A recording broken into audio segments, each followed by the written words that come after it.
The NFL is in its final preseason week, which means teams are required to trim their rosters to the 53-man limit by Saturday. In an article released this morning, ESPN projected the final rosters for all 32 teams. It was good news for some Washington State alumni, not so good for others, and for a couple of former Cougs. Their performance in the final week of the preseason may determine whether they land on the roster, the practice squad, or back into free agency. The Veterans Deone Bucannon, a mortal lock to make the Arizona roster, the Cardinals' 2013 first-round draft pick, has thrived in the desert, operating in their moneybacker position as part safety, part linebacker, part human wrecking ball. Bucannon has totaled 366 career tackles as he enters his fifth professional season. Destiny Vallejo, fresh off winning the Super Bowl with the Eagles, Vallejo is in a solid position to play in Philly for a third season. Playing time dipped a bit last year for the defensive lineman due to a wrist injury, as he appeared in only 11 games in 2017 after seeing time in all 16 during his rookie season. But the 3 postseason appearances and the new jewelry probably more than made up for a few missed games early in the year. Vince Mayle, the former Cougar wide receiver, has bounced around a bit during his time in the league. He spent 2 seasons in Dallas as a receiver, primarily playing on special teams, before heading to Baltimore where he saw a position switch to tight end while scoring his first professional touchdown, on a rushing play, of course. Mayle finds himself square on the bubble after Baltimore spent its 2018 first-round selection on Hayden Hurst, a tight end from South Carolina.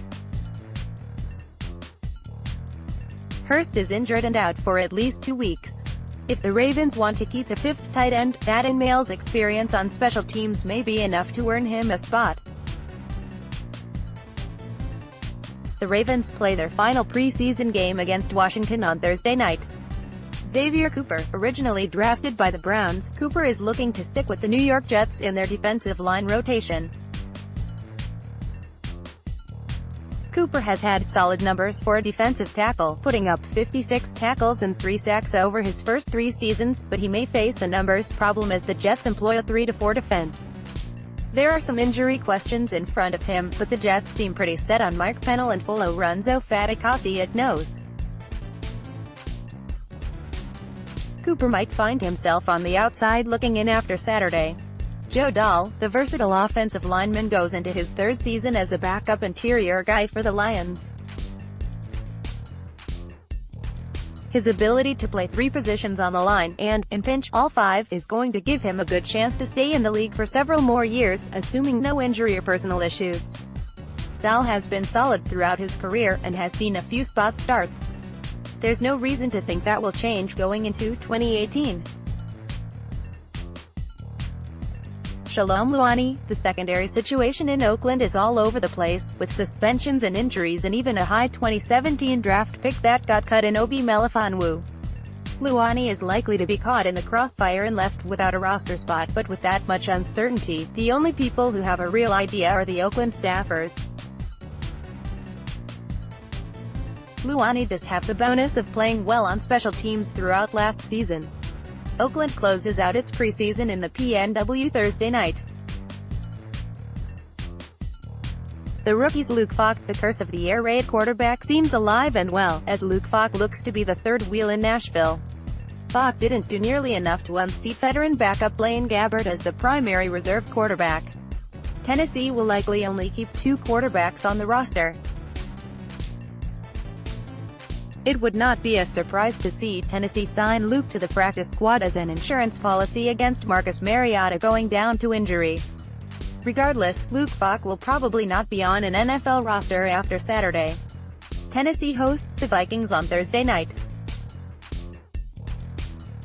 Daniel Ekuwale, the defensive lineman, dealt with a calf injury early in the preseason, but has played well when his number was called by the Browns.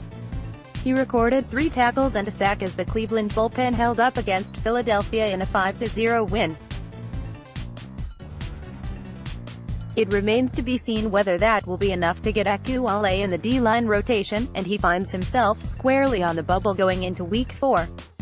He'll have his last chance to impress on Thursday night in Detroit. River Crocraft, technically in his second stint with the Broncos, Crocraft is looking to make his debut with Denver in 2018. He has received some positive press during the preseason, but hasn't received a great number of passes while on the field, only recording 2 catches. He has seen a lot of run on special teams, even dropping back as a punt returner on at least one occasion. It remains to be seen whether River has done enough to land a spot, or whether he'll wind up on the practice squad. Which, as far as consolation prizes go, isn't too terrible. Denver heads to the desert Thursday to take on Arizona in their final preseason contest. Frankie Louvu, the Cobra, might be the surprise of the preseason. Louvu has played well, sometimes a little too well, enough to earn a spot at outside linebacker for the Jets. Strange things can happen in the NFL, but it would be a shock if Frankie Louvu wasn't suited up against the Lions on the first Monday Night Football of the year. The unknown's Hercules Mataafa, the player many thought had the best chance of all the Cougs to stick on an NFL roster, despite somehow not being drafted, ended up tearing his ACL during the offseason, never even making it to the preseason with the Minnesota Vikings. It remains to be seen if he can rebound from his injury and resume his playing career, but he has a model to follow in former teammate River Crocraft, who is walking the same path. Cole Madison, after being drafted in the 5th round by the Green Bay Packers, the offensive lineman ended up on the reserve, did not report list, after failing to show up to camp while dealing with what has been called a personal issue.